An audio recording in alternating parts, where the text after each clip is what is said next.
Welcome everyone to this month's Blackbaud Financial Edge NXT Level Up webinar, questions and answers about managing your endowment. We received a bunch of good questions on the registration form, so we're excited to dive right into those.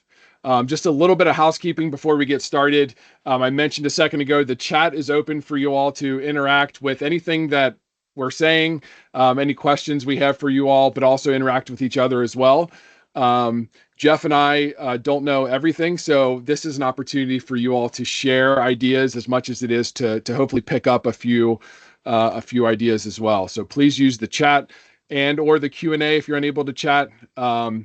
This session is being recorded as well. I will send out the slide deck, the recording, any other things we talk about. I'll include links. I'll send that out as a follow-up, either later today or first thing tomorrow. Now, I'd love to start off with introductions. We are happy to have Jeff Armstrong here with us today. Jeff, I'd love for you to introduce yourself. Sure. Thanks, Kevin. I'm Jeff Armstrong. My title here is the Chief Innovation Officer. I've been with Impact since before it was Impact, when it was Fusion Labs. Been here over 20 years. Started out in software engineering, got into software product management. These days, I am helping out anywhere I can within the organization, doing fit development, fit sales, etc. So great to meet you all. Looking forward to this conversation today. Cool. And thanks, Jeff. My name is Kevin Wood. I'm from Cincinnati, Ohio. I'm the Director of Sales here at Impact. A little bit about my background. I was a Blackbaud client for 15 years. I started off in higher ed, and then I was at a healthcare foundation, and then I was at a high school for 10 years. Primarily a Razor's Edge user, so I'm providing a kind of a layman's perspective in our discussion today. And also from a kind of from the fundraising side as well. We'll talk about that a little bit about that later. Now, I know we are a few days away from a holiday, so I asked ChatGPT to Easter bunnyify us, both Jeff and I. Jeff looks better as an Easter bunny than I do. I'll be the first one to admit that. But if you celebrate Happy Easter here in a few days. We got whiskers. Yeah, you see that? That's the only way. I'm Faceball. That's the only way that I can have any kind of facial hair is if I ask ChatGPT to give it to me. Here's our agenda for today. We're going to have some poll questions for you all just to kind of get us an idea of kind of where everyone's at as a baseline. And then, like I said, you guys submitted some good questions for us. So we're going to address those as well. And then we would love to give an opportunity to show you the fund investment tool as well. So we'll do that at the very end of our time today. So now we're going to jump into some questions for you. So I would love for you to answer how long you have been using Financial Edge 7 or NXT. You'll see that poll question pop up on your screen here in a second. Feel free to answer that. Let's see, where am I going to be at? I think I'll be 1 to 3 years.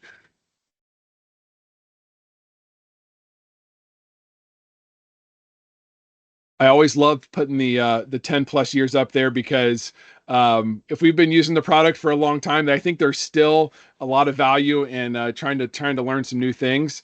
So I'm proud of the people that are here, the 10 plus year veterans of Financial Edge NXT. Cool. So we've got a lot of brand new people. That's good to hear. About a third of us are 1 to 3 years, and then a couple in the other ones as well. So let's go on to the next one. What vertical are you in? Let me launch that one now. There we go.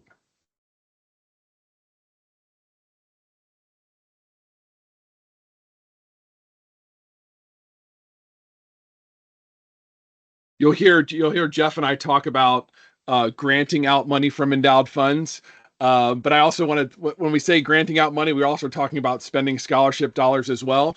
So it kind of depends on what vertical we're in when we talk about endowment fund usage as well. Cool. We've got a couple people from the Community Foundation DAF space. We've got some higher ed and K-12 as well. Perfect. All right. I think I got one more. Oh, maybe two more. How do you currently manage your endowment calculations? we're going to talk a lot about endowment calculations. And so we'd love to see, what are you currently doing? We have a kind of a native option in Financial Edge now, Allocation Manager. There's some third-party tools like the Fund Investment tool that you'll see later. And maybe the answer is we're not doing any calculations. And so hopefully we'll give you something to take away today to start doing that.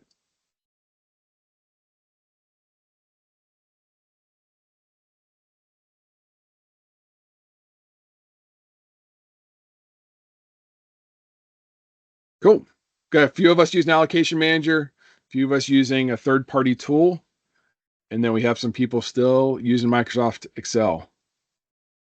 Awesome. One thing I didn't think about when we were doing this poll question, Kevin, is that there may be a combination of the two. Maybe some folks use an FE allocation manager for fees and for income allocation, but not for spending policies, doing those in a spreadsheet because those 12-quarter rolling balances are a real treat, right? Yeah.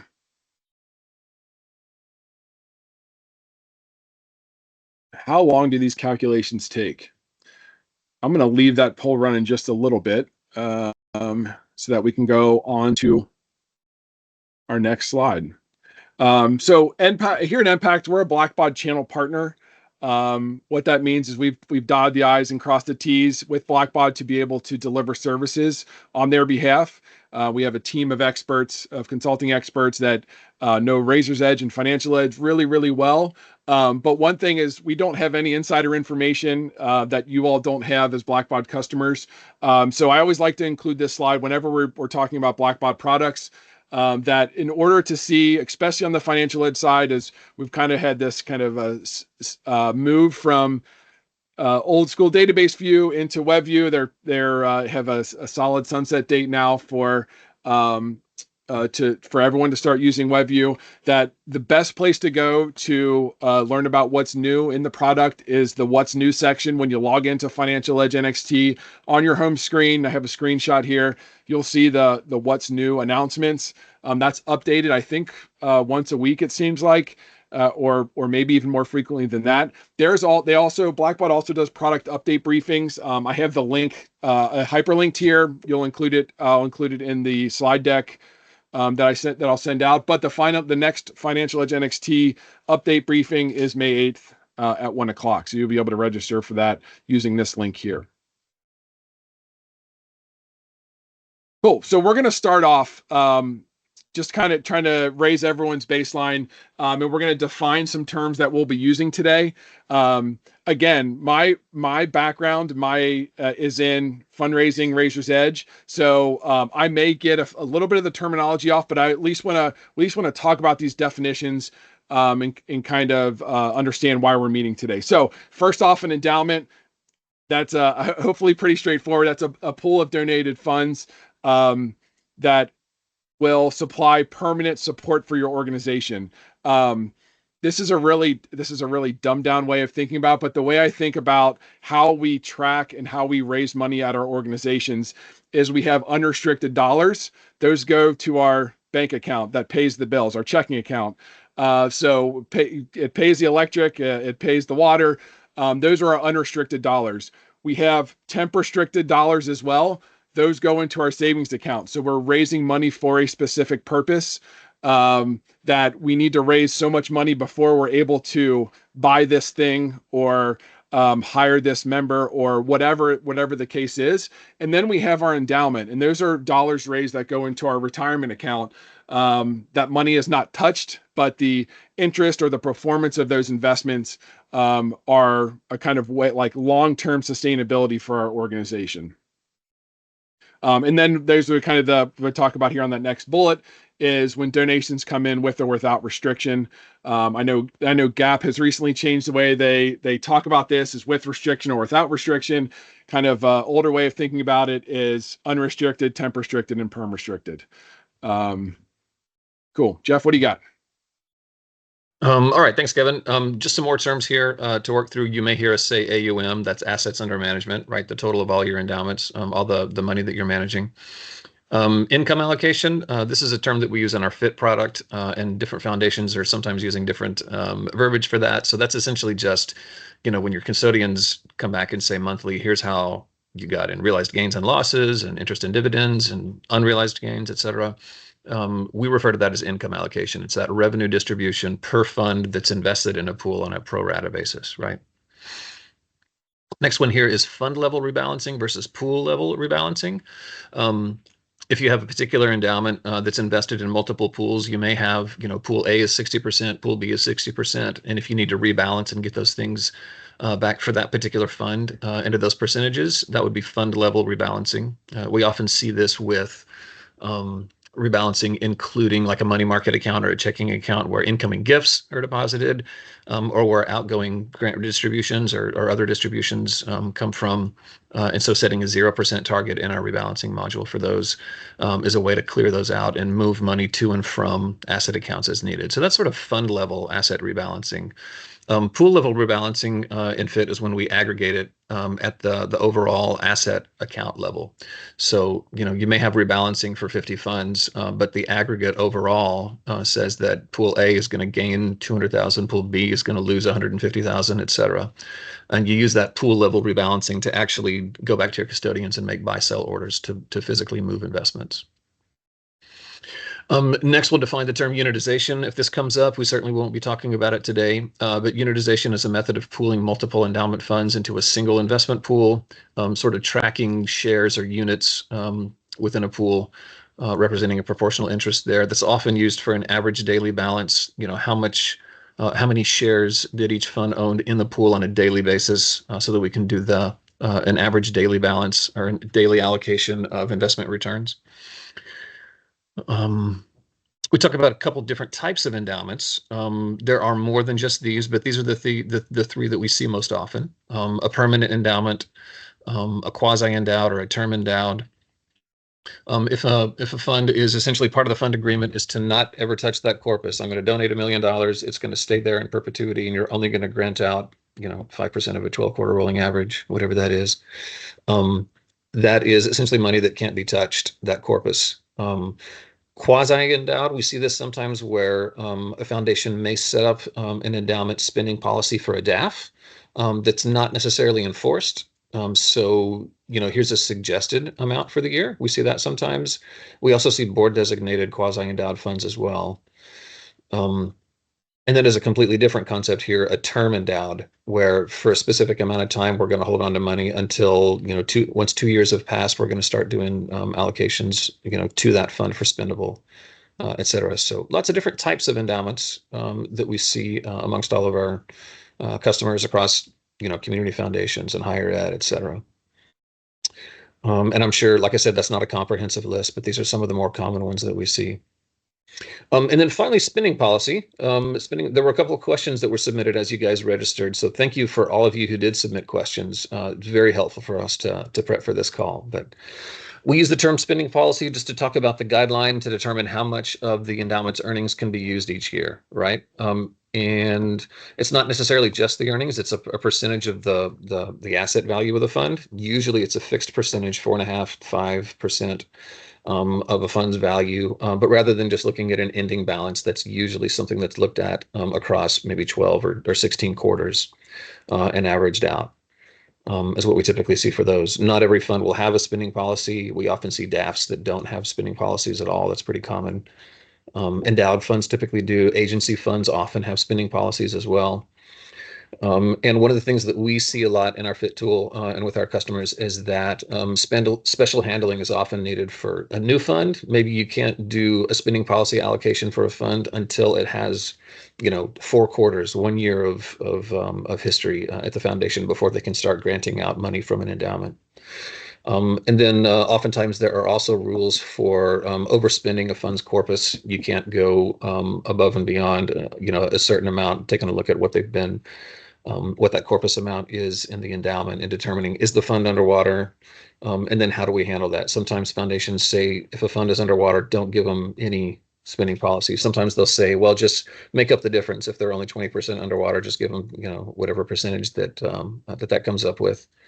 We have one foundation who says, yeah, if they're underwater, we're going to give them their income, but we're not going to give them anything additional. And so we often see special handling for those spending policies. So Those are high-level overview of the definition of terms, just so that as we start getting into these conversations here, if you hear some of these terms, you'll know what we're talking about. So Yeah, and feel free to drop any questions about if you hear anything foreign that Jeff and I are talking about. Feel free to drop those in the chat. We'll make sure we get those answered. all right, so next we're going to talk about a few best practices.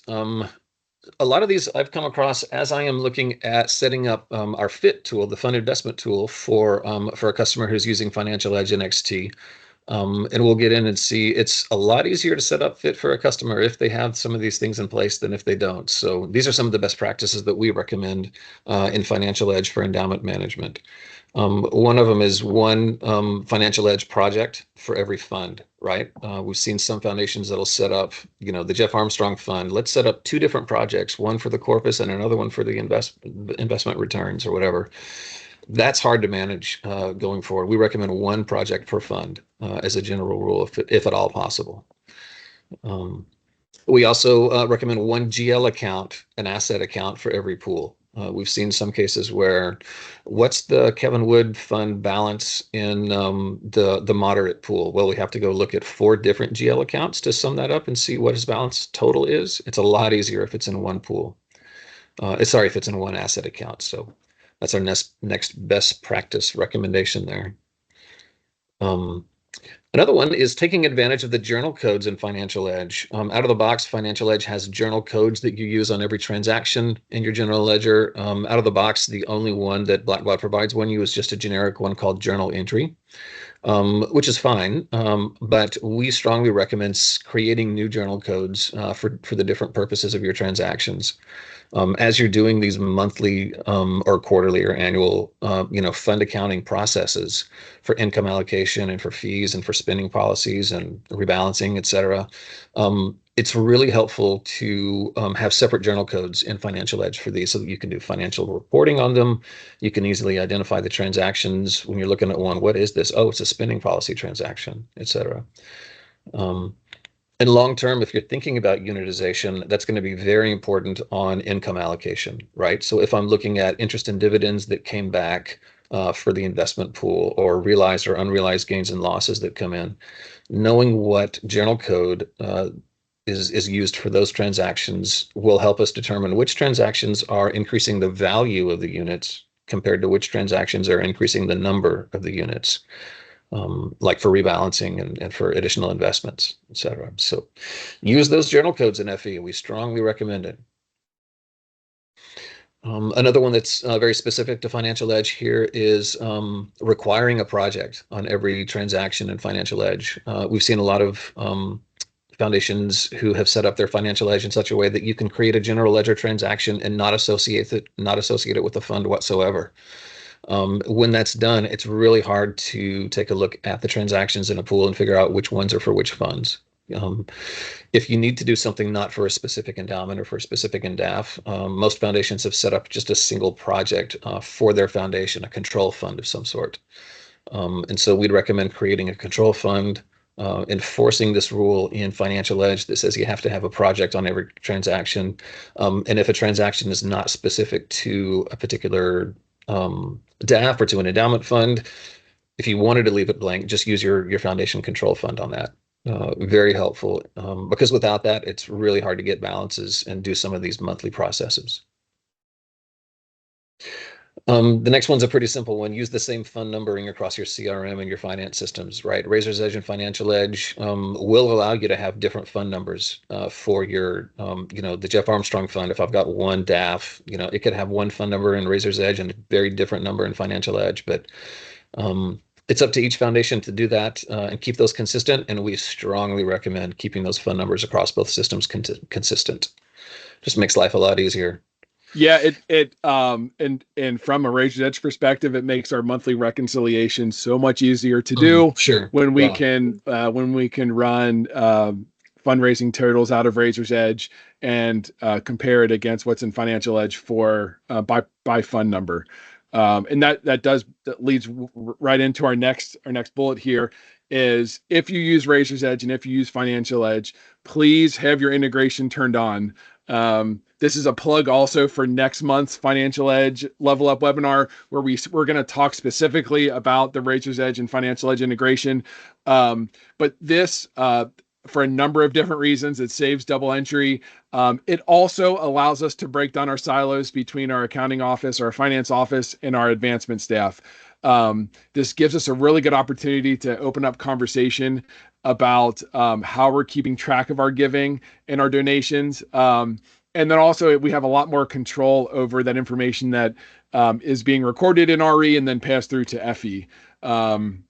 So turn the integration on. It helps a number of different things. Now, we're going to get into our first question here.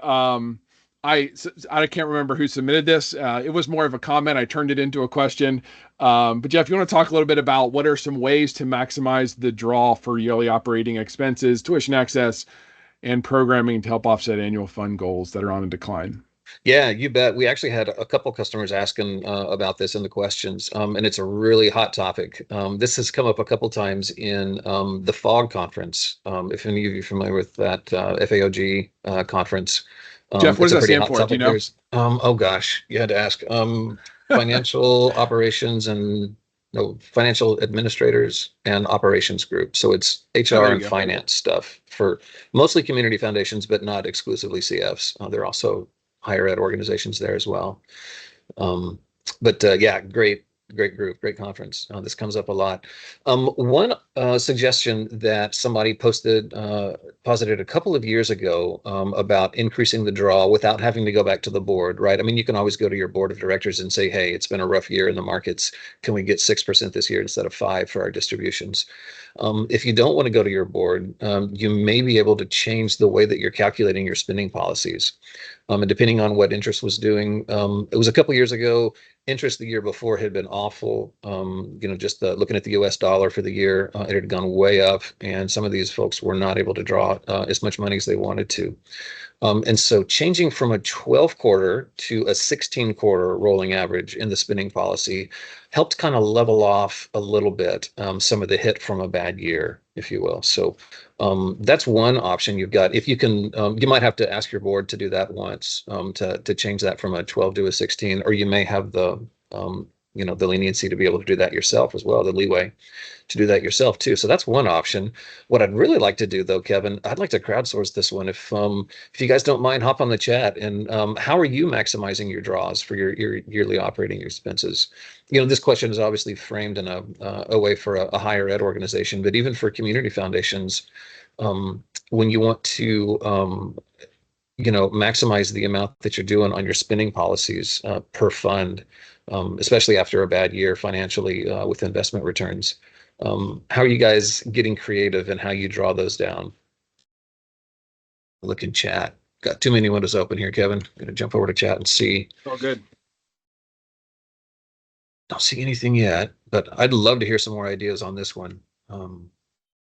Yeah, as we're continuing to go through, feel free to drop those ideas, comments in the chat.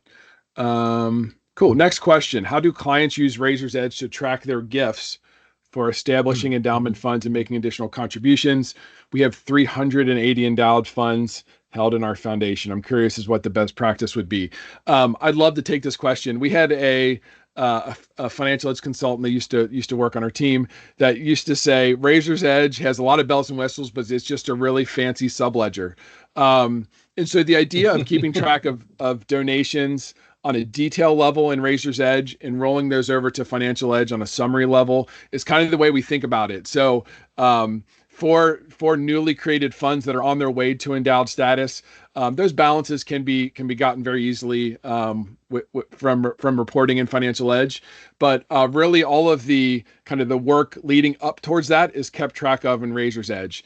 And so it's kind of easy. When you do your gift entry in Razor's Edge, you have that newly created fund. You can run all kinds of reporting on Razor's Edge against fund goal or against donations over time. But having that idea that the detail is kept track of in Razor's Edge is super important. So all the stewardship and all the solicitation, all that stuff is going to be kept track of in Razor's Edge. And then making sure that the policy is in place for when that fund does become get up to an endowed level, for actually physically moving the dollars from one bank account to your endowed funds, making sure those policies are set in place and that everyone's kind of on the same page of when we get there, what actually happens with the money when we move it to the endowment. Let's get a time check here. So we have about 15 minutes left, which is perfect timing on where we're at right now. I would love to share control over to Jeff. See what, before you do, yeah. Kevin, jump back to the slide about the question before. Yeah, here we go, about maximizing the draw. Lisa in the chat had a great comment here that says, we use a 36-month window to help ease the impact of a good or bad market. So rather than a quarterly rolling average, doing a monthly rolling average. And we have several foundations in FIT that are using 36-month instead. The more I think about it, Lisa, I really like that idea, because if you have a bad month, you're only taking that hit once in your average. Whereas if you're doing quarterly, then that could, it's less of an impact in that average. It's more of an impact in that average. So yeah, that makes it even more granular. I like that a lot. So to whichever foundations asked this question, that's a good suggestion as well. I had suggested increasing the quarters on a rolling quarter average. Lisa here's given an even better idea. Move it to a 36-month instead of a 12-quarter to get even more granular on bad timing for the markets. Yeah, nice. Thanks, great question. Lisa. I see another question just popped in. Sarah asks, do you recommend that all expenses attributed to a fund be tracked on the FE side? Yeah, we weren't planning on getting to that one, Sarah, but that is a great question. When we say all expenses, we're not just talking about the drawdowns, distributions, grant making, et cetera, but other expenses like fees and things of that nature. For customers using our Foundation Cloud product, we definitely recommend that, because we track, we do fund statement reporting in Foundation Cloud, and we get some of those numbers in that report from the Financial Edge transactions. And typically those line items are set up to look at those expense accounts and those revenue accounts. There was a follow-up there, Jeff. Clarifying, no, like the items in the budget that are paid for with fund distribution. Oh, for your foundation fund. Kevin, I might punt to you, sir. Expenses. Yeah. Fund be tracked on the FE. Paid for with the fund. Items in the budget. Yeah, Sarah, can you like what the money is actually spent for? Is that what you mean? Like when after it's being distributed? Yes. Yeah, I don't know. That's a great question. I would love to open it up to see what anyone else thinks. Yeah, I hate saying I don't know to an answer to a question, but that's a great question.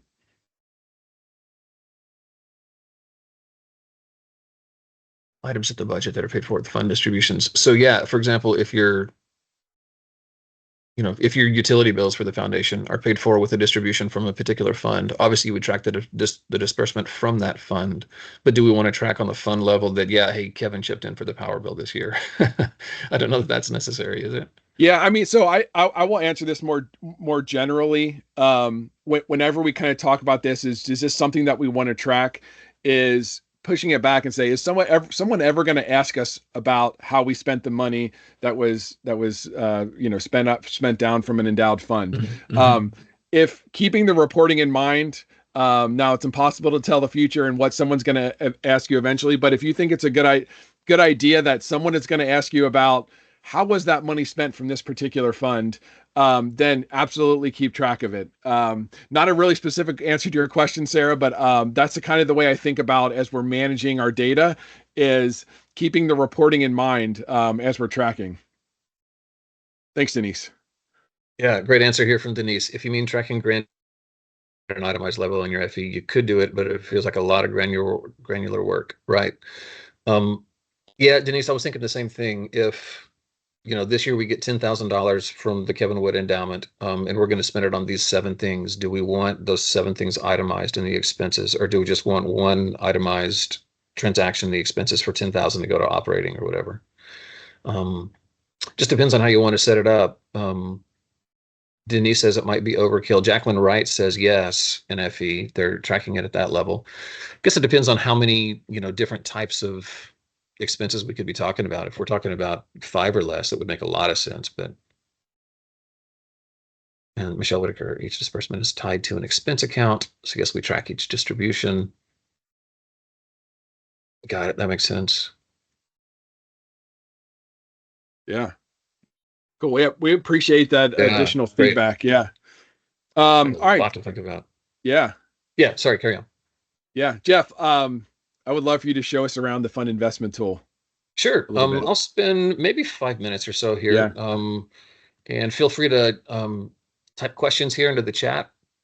For those of you who haven't seen it, this is our fund investment tool here at Impact. The look and feel should be familiar. It looks a lot like Financial Edge because we're using the same front end Sky UX that Blackbot built.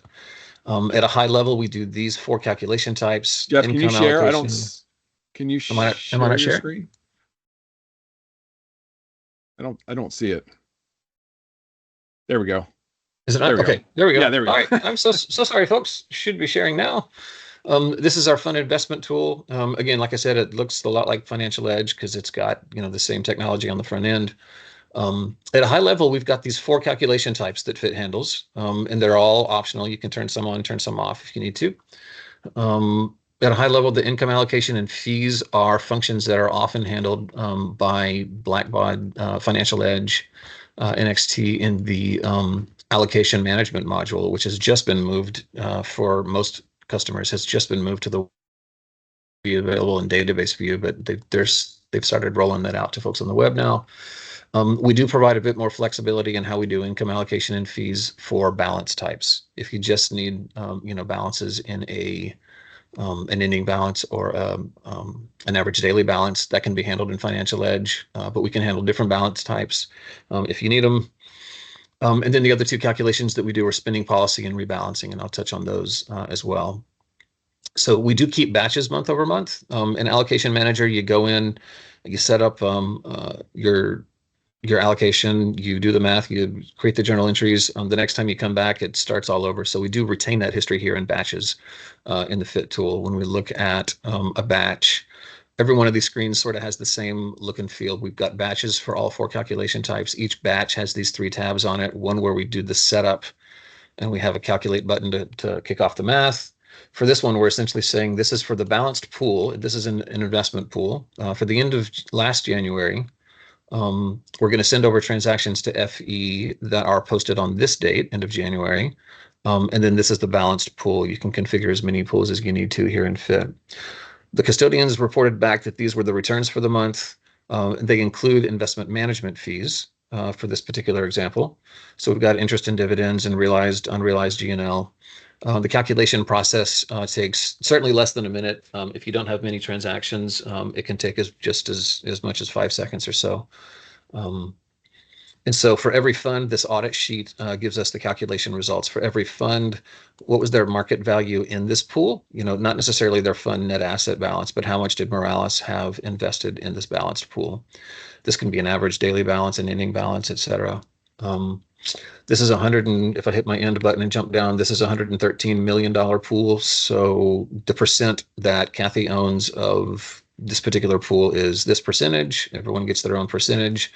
And then those 5 amounts that we entered on the first screen get distributed per fund pro rata on the final 5 columns that we've got outlined here. The journal entries that we send over to Financial Edge will take a minute to pull up in this environment, in our demo environment. Apologies for making you wait, but we'll have 5 pairs of debits and credits for each fund. As a general rule, we are crediting revenue accounts, and then we are debiting asset accounts for these items. The one for fees is going to be switched because it's going to be an expense account instead. But when this eventually pulls up for me, here we are. We can see that Morales fund is fund number 10,000. And these first 10 rows here are the debits and credits for that fund. So the $2.92 of interest, we're going to debit this asset account. This is the balanced pool. And then we're going to credit this revenue account for interest and dividends. This revenue account for, sorry, that was accrued. This is interest and dividend. You notice this one's reversed. We're debiting here instead of crediting. This is an expense account for the custodial fees. And so the offsetting transaction in the asset account is a credit, et cetera. Once this all looks good, you can go back and recalculate as often as you need to. If you need to add new transactions and recalculate it. Once you're ready, you just click a button and we make a Sky API call. Blackbaud's Sky API lets us create a journal entry batch in the Financial Edge. That journal entry batch will start out with the status of open. You'll need to manually go in and approve it and post it before it actually means anything in your finance system. But pretty straightforward process here. And we've got essentially the same functionality for all 4 calculation types. So you can do as many fee schedules as you need to. You can do as many spending policies as you need to, and set up rebalancing strategies too. This is all set up for every customer based on their chart of accounts. And so we'll see these are the accounts that we're using for the income items that we just saw. And notice this is a debit account here for the fees. In fee schedules, like I said, you can have as many here as you need to. I'll open a more complex one that's tiered. We can see that any fund that is using this tiered fee schedule, the first $1 million in their net asset balance, we're going to be doing 1.5 basis points. The next couple of million will do 1%, et cetera, and then add all those up. This one's got a $200 annual minimum, and since we're assessing this monthly, this can be quarterly, monthly, annually. Since we're doing this monthly, we'll do a 1/12 of this, whatever that is, $16, $17 per month as that minimum, and assess that for every fund that's got this fee schedule assigned. Jeff, we had a question from Lisa in the chat. Is that end of month balance or average daily balance? Great question. It is whatever you need. Let's go back into that fee schedule.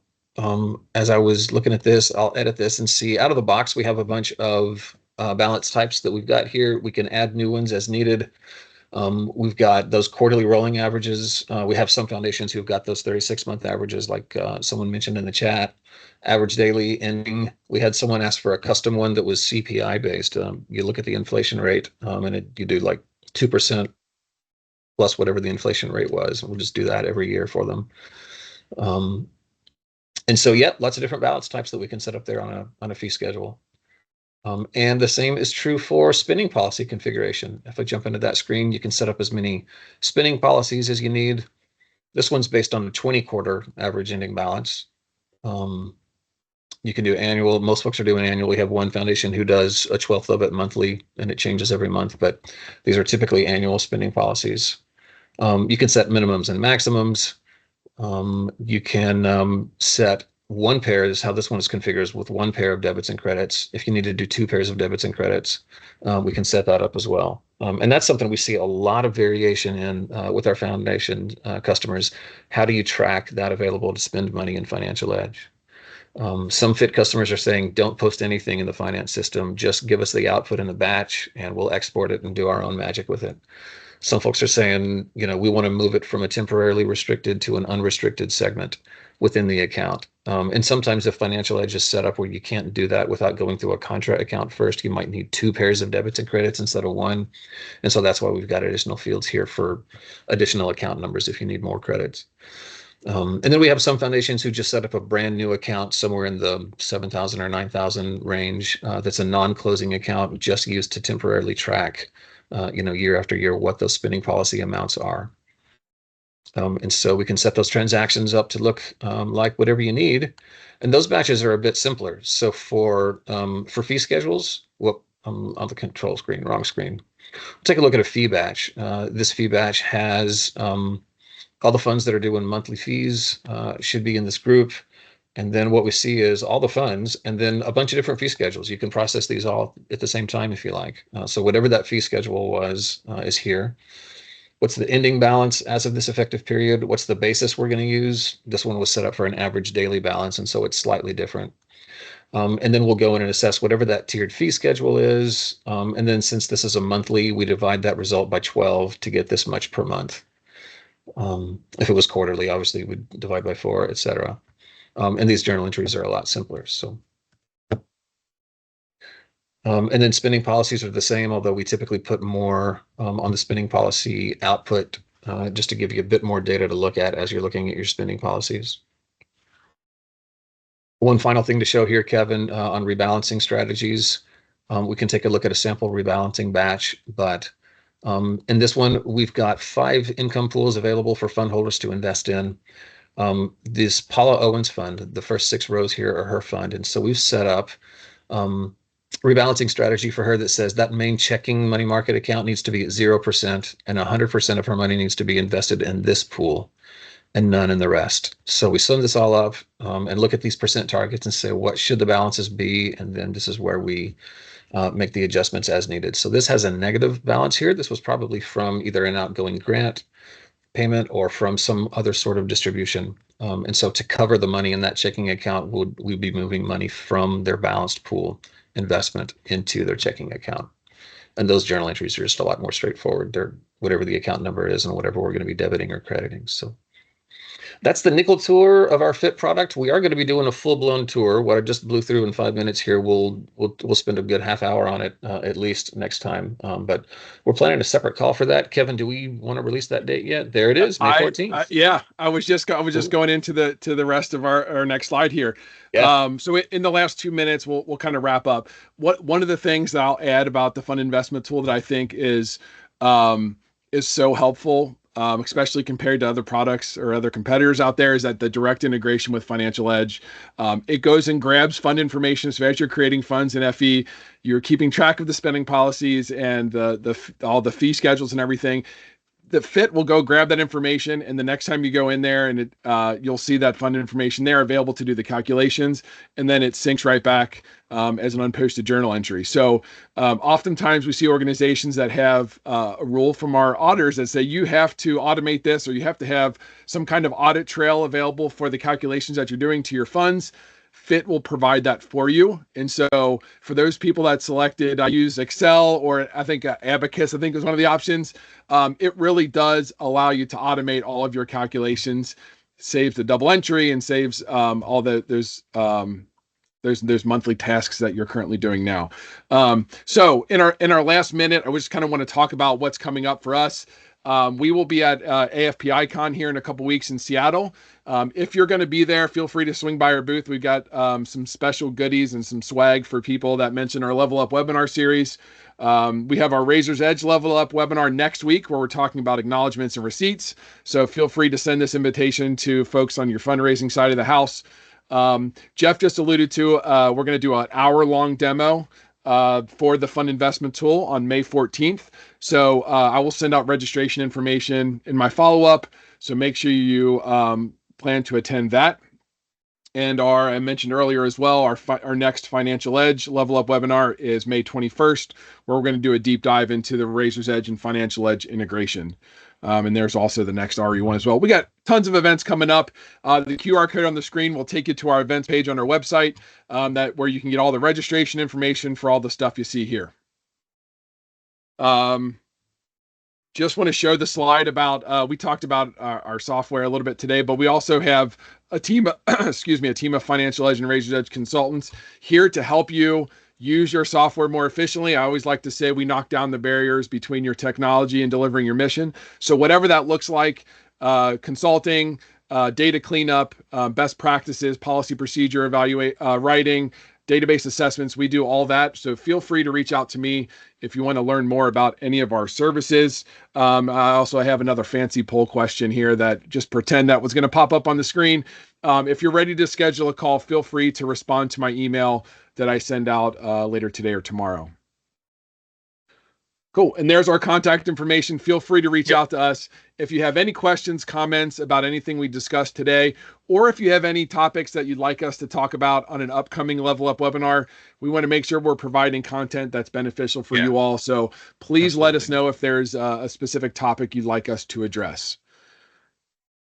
And with that, we are all finished today. Thank you all very much for joining us. Jeff, thank you for adding all those wonderful insights today.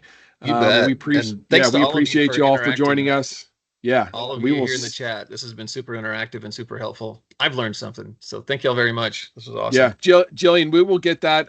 Be on the lookout for the registration link for the REFE integration one next month. I thought I checked it before I started today. Apparently I did not. Apologize for that, but I will make sure you get that registration information.